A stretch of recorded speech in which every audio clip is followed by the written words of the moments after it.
I'm Emily Mashak, and I'm here today with Joe Wilnow, the Senior Correctional Services Specialist of the Larimer County Community Corrections Farmers Market and Community Corrections in general, right? Yep. Thank you so much for joining me today. Thank you for having me.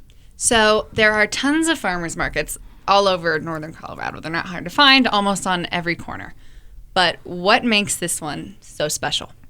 So we're unique because we really are a correctional facility.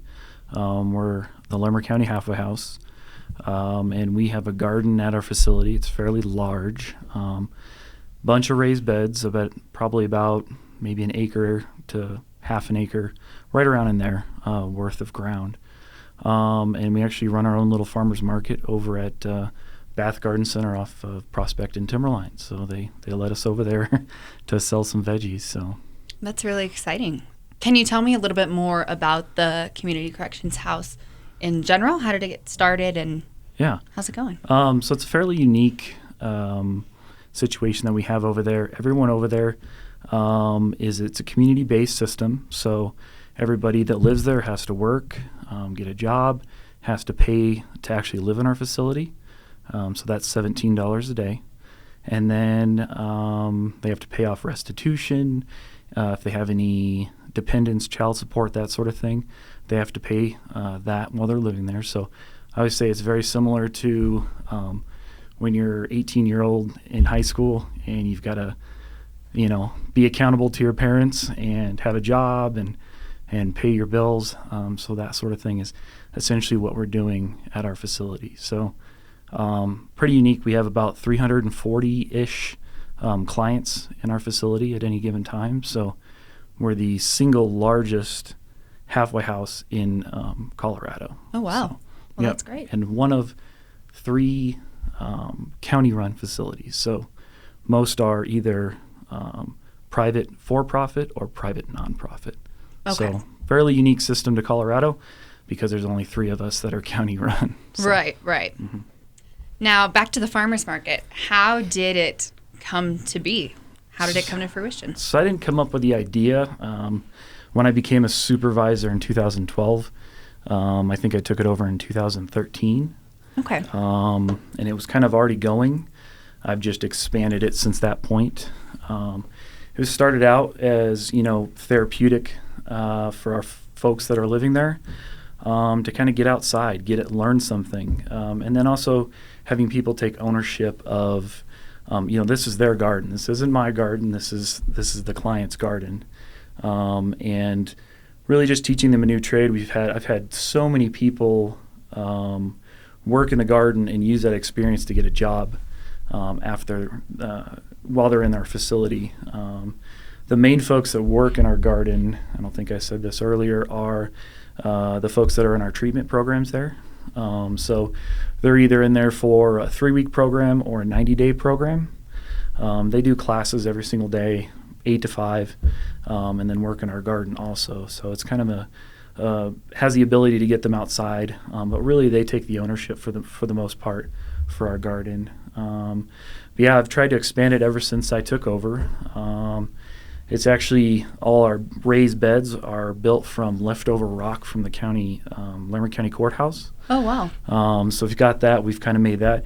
We actually have a little tiny koi pond out there. I say little, it's, I think, 2,500 gallons. So oh my gosh. Yeah, so it's not exactly small.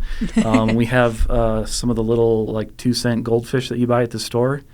And I think our oldest one is 12 years old now. Oh my gosh. Yeah. So it's older than some dogs. She's old. And that's part of the garden. It's very therapeutic. They do groups around that. But we actually use the water and the fertilizer from the fish to fertilize the garden. So I've kind of tied it all in as kind of an ecosystem out there. The fish get new water. We use the fertilizer from them for the garden, for the plants to grow. So, oh my gosh. Yeah, that's great. That's awesome. In the past couple of years, we've expanded in a few different areas. The main one that we had a little bit of ground that we weren't using. And in actually this year with Bath, we got some fruit trees. So we're going to start making a small fruit orchard out there so we can have apples, plums, maybe peaches, cherries, that sort of thing. So Oh my kind of gosh. expanded into that. So Yeah, that sounds great. yeah. I love peaches. It's like, especially in the summer. Those Yes. are awesome.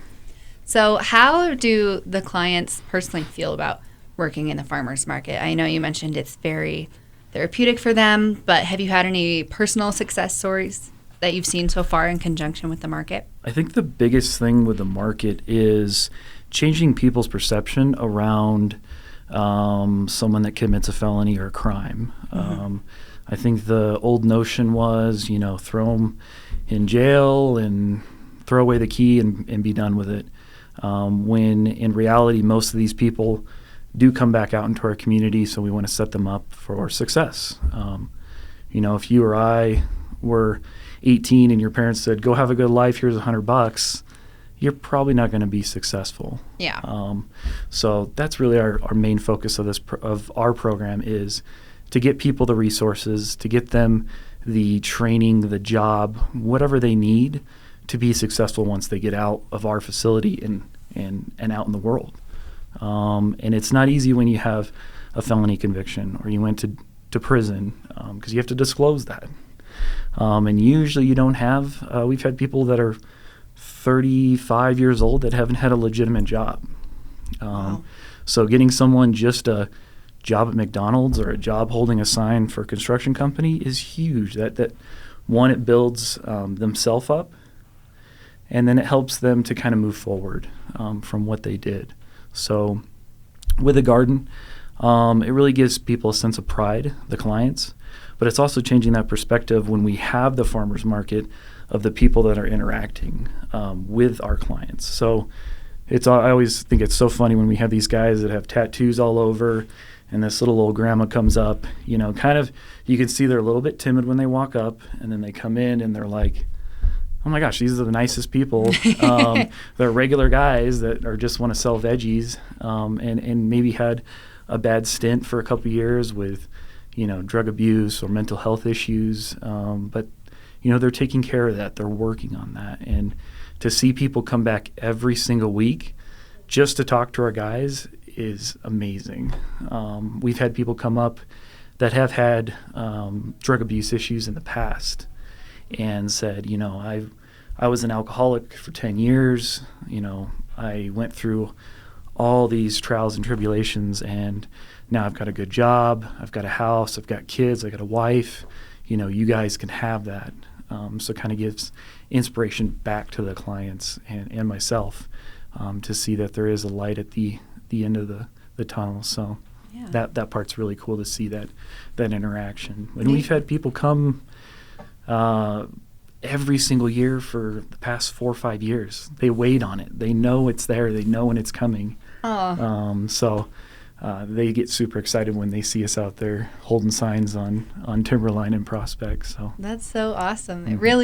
It really, aside from just selling vegetables, it really shines light on the issues of drug abuse and kind of helps take away that stigma. yes, yeah. So it's not pushed to the side or in the background. We had a sign last year, and saying, I think the sign said, "This is what recovery looks like," and really showing that, hey, they're actually people, and it's a terrible thing to be hooked on heroin or whatever and going through that, but there is another side to it, and there is help that you can get out there to overcome that, but you have to want it, and it's not easy. Yeah. That's so great, though. Yeah. Now, I know lots of local organizations have also donated to help make the market possible. Can you tell me a little bit about them? I'd say Bath Garden Center has been amazing.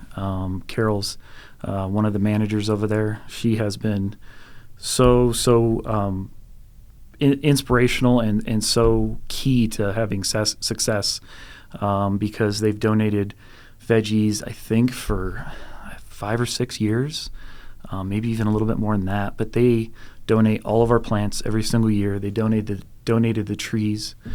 So they've been a huge part for us. And then they also help with getting people jobs, because they have a landscaping part of it, so they can get that kind of working in the garden, landscaping, and then they've actually employed a few of our folks. So that's kind of been really cool.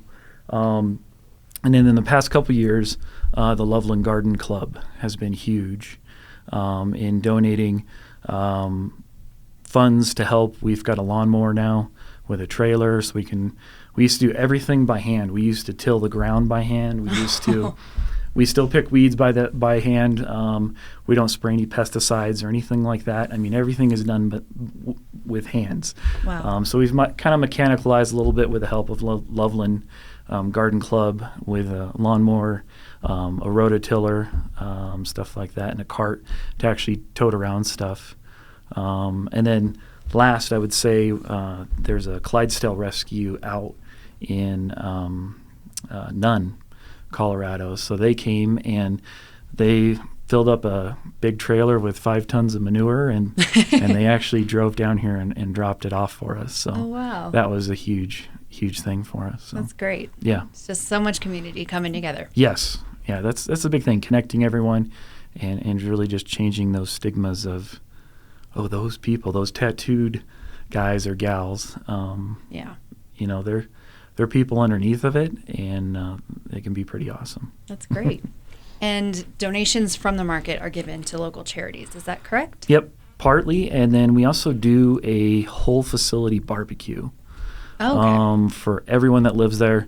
And we use some of the proceeds from the garden sale for that too. So again, we're just trying to have a pro-social gathering where, you know, people aren't drinking, people aren't using drugs, and we're doing a normal thing like a barbecue that you and I get to do every single summer.